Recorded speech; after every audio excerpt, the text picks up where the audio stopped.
So this wing's solid now, that's really good, I'm happy with that.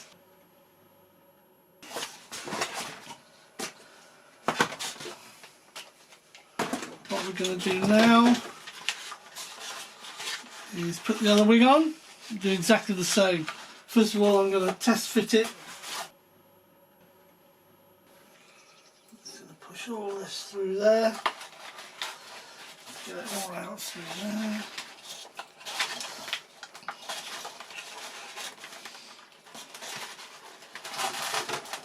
In.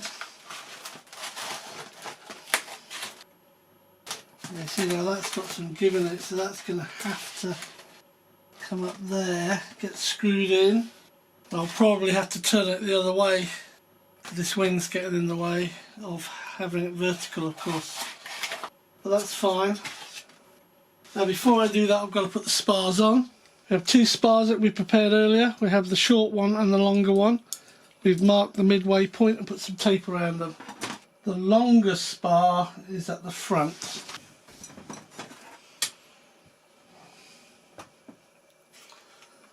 So we've got two holes. The longest spar. Oh, it goes down there. And then the shorter spar, that goes in there. Now I'm actually going to glue those in. And I'm going to use Yoo-Hoo Pour as well.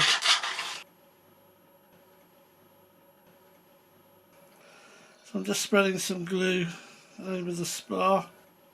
I don't think it's a carbon spar, it feels more like fiberglass and the ends look like fiberglass. That's got Yoo-Hoo all over it.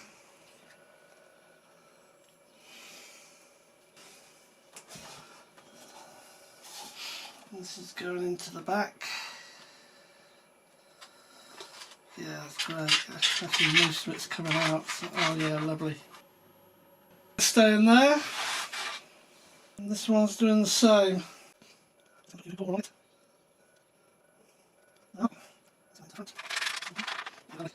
There we go.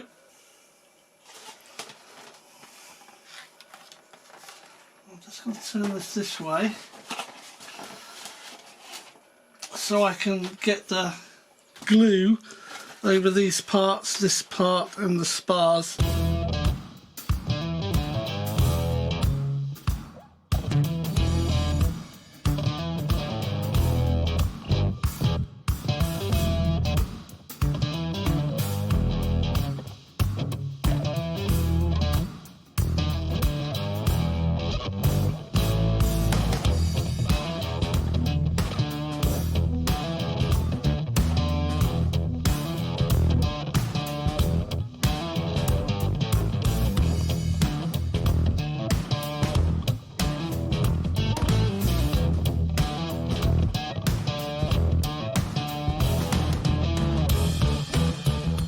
It's beginning to look a lot like a Lancaster.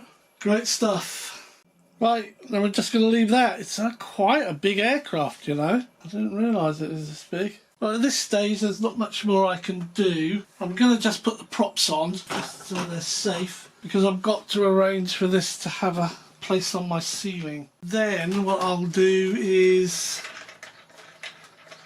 start on the electronics in the bomb bay.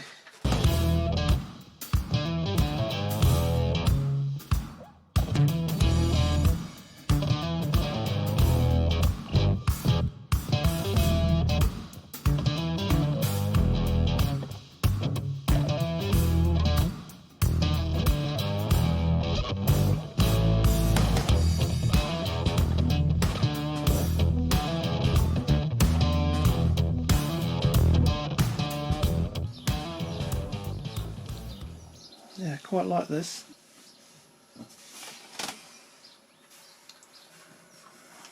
Let that glue set extremely well. Give it a day.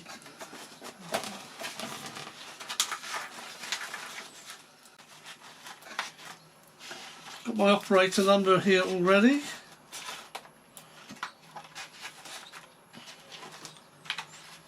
I'll mark the CFG out tomorrow as well, see if we can check that.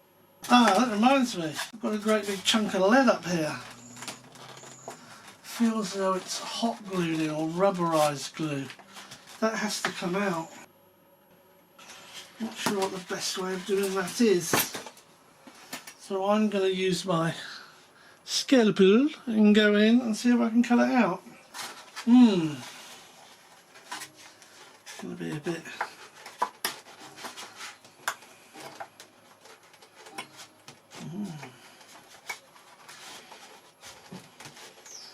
Going a bit blind, I'm afraid.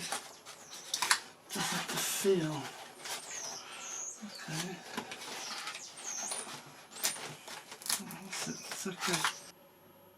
That was easy. Now it drops. There it is. Wow, that's a big chunk. Why am I taking that out? Because I've decided not to use the retracts. So that's gone.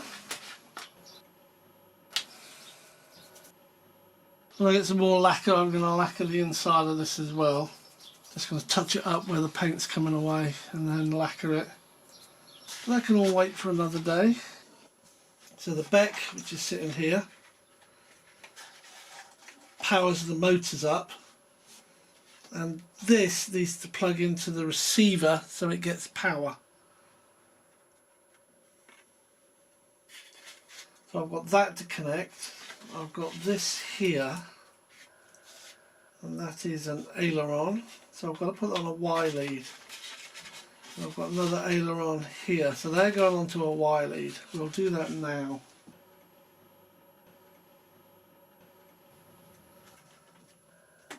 That's one connection, and then we've got another connection. So look at black to brown or black to black, and then yellow to white or yellow to orange. So that's your signal wire.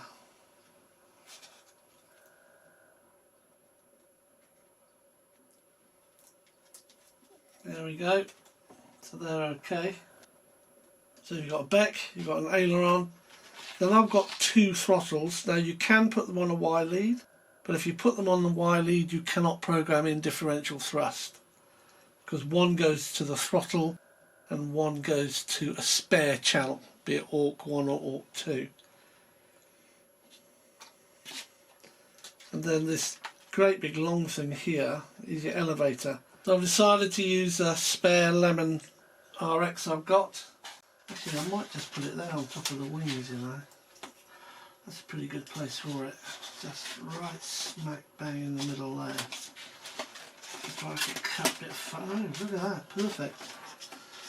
Yeah, that's where it's going. That fits in there quite nicely. So let's try this. I'm going to wire this up. I'm just taking the props off. Now I use throttle cut, but it's my understanding, I don't know if it's correct, but you can't throttle cut once you've set up the differential thrust. It might be a question of doing assignments and things, I don't know, but I won't be happy if on differential thrust throttle cut only works with two motors.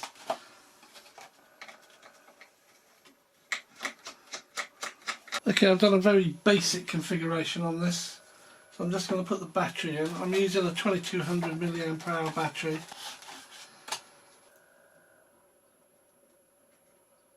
Okay, it's all wired up, that's wired up, that's wired up. Got to bind first, so that's off. Let's see what happens.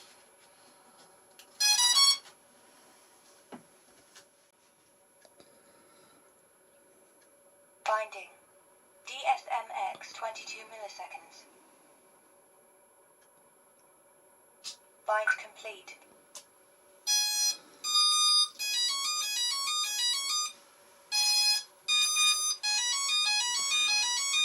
Wow, some boot up. Right, let me disconnect this for now. Right, let's turn that off.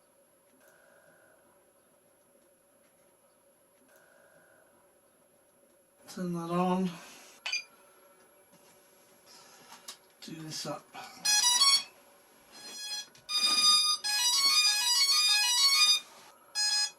I don't know what that's doing.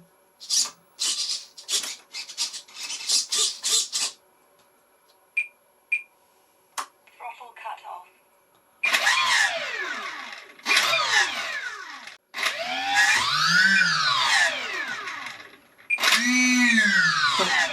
these aren't coming on at all. These props, the nuts keep coming off. Right, well of course the reason these two motors weren't working is because they're in AUG1 and I hadn't put the mix in. So I've actually put the mix in for auxiliary 1. That's all I've done at the moment. So by plugging these back in, we should have all 4 motors work.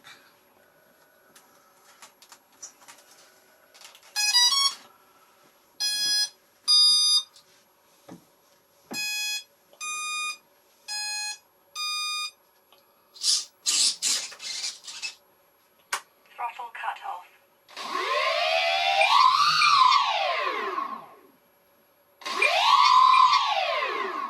Yeah, that's good. Right, so that's the first part. And what I want is now to add the rudder mix in so I can have differential thrust. And I'll get on and do that.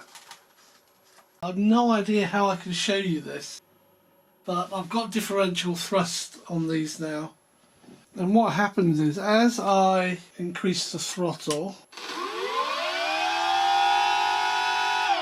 so the first thing to point out is that the props are counter-rotating. So the 2 on the right rotate in towards the fuselage, and the 2 on the left wing rotate in towards the fuselage. It's pretty important to make sure you got your props, the correct props on the correct side. So they rotate inwards, and as I apply rudder, if I apply right rudder, the motors on the left increase. As I apply left rudder, the motor on the right increase. So I've got differential on a switch.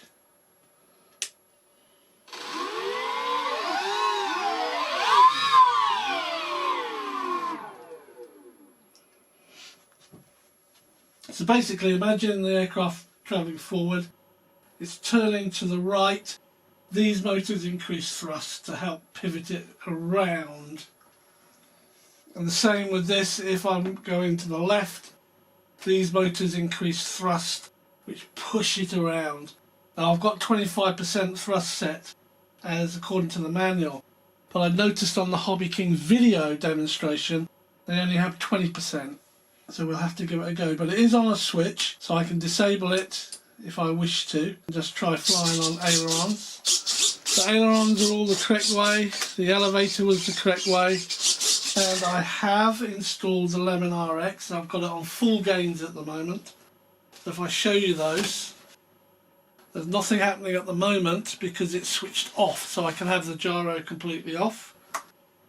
I'm using the gear switch to switch it on. And now as I bank this way, this aileron comes up to level it out, and as I bank over this way, this aileron comes up. Now they're only momentary, so it's acting as AS3X for stable flight in wind. There's obviously no rudder, so that will be affected this way. But up and down, as it drops down too much, the elevator comes up to make it go up, and if I'm coming up too much, the elevator goes down. So if there's a strong wind, it will sort of iron itself out. That's the idea behind it. This is only AS3X, and it is on or it is off. I can switch it off, so there's nothing now at all.